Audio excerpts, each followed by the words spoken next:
За мөнгөн хөрөнгийн зарлагын журнал бүртгэх заавар. Мөнгөн хөрөнгийн зарлагыг төрийн сангийн гүйлгийн дотроос та ингээд нийт зардлын гүйлгэнүүд ороод ирсэн. Тэндээс та журнал бүртгэх гээд чеклж байгаа сонгоно. За энэ дээр харагдахгүй байгаа нь сургалтын зориулттай учраас төрийн сангийн данс байхгүй.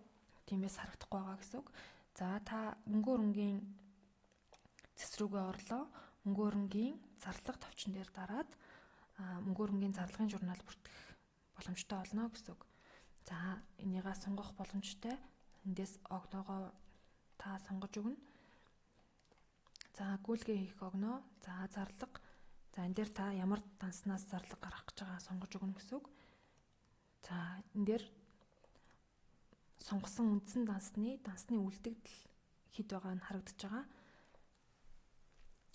За журнал бичихтэй шууд зардал руу хөвчлэн бичихгүй өглөгөөр дамждаг тийм учраас энэ дээр шууд өглөгийн данс эднээс та сонгож өгнө гэсэн үг.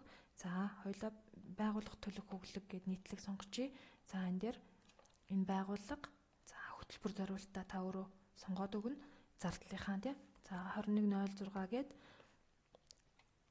ямар зардлаас гаргаж байгаагаа та бичнэ гэсэн үг. Бичиг гэрэг тий.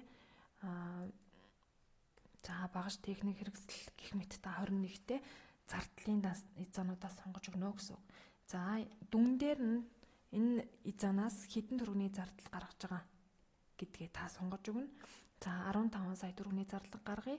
Үүнээс хөрөнгө бэлтгэх бодоо. За ингээд шууд хадгалвал энэ эзанаас шууд ингээд зардал гаргачихж байгаа. За энэ дүнгээсэд хоёлаа хэдүүлээд хөрөнгө бэлтгэе. Хөрөнгө бэлтгэхийн тулд гарч буй 15 саяасаа хэдэн төгрөгөөр нь хөрөнгө бэлтгэх юм бэ гэдгээ та сонгож өгнө. Бүгднгөөр нь бол 15 сая гэд бүгднгийг бичиж өгнө. Талаар нь бол талыг нь бичиж өгнө гэсэн үг. За эхлээд бүгднгийг бичээд хадгаллаа. За мөнгөн хөрөнгийн туслах журнал дээр ороод ирсэн. Та итгэхгүйгээр харах боломжтой. За мөн энэ арын 3 цэг дээр нь дараад баримт хэвлэх, засах, устгах үйлдэл хийх боломжтой. За хийгдсэн журнал маань тайлан санхүүгийн тайлан дээр яаж тусгадгийг харъя. За урсгал санхүүжилтаас үлдэгдэл 135 сая төгрөг.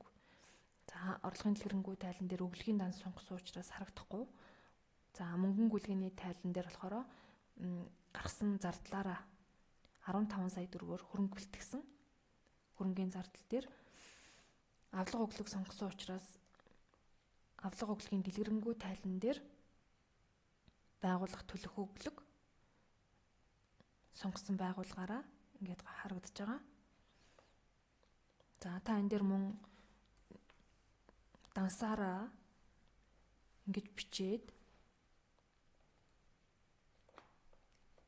харах боломжтой. Бүх задаргаагаар нь гэсэн үг. За төсвийн гүйцэтгэлийн тайлан дээр хэрхэн тусгагдахыг харъя. Хөрөнгө бэлтгэсэн 2106 дээр гарсан зардлын маань 15 саяар ингээ гарсан байна гэж харагдана гэсэн үг. За баярлалаа, амжилт хүсье.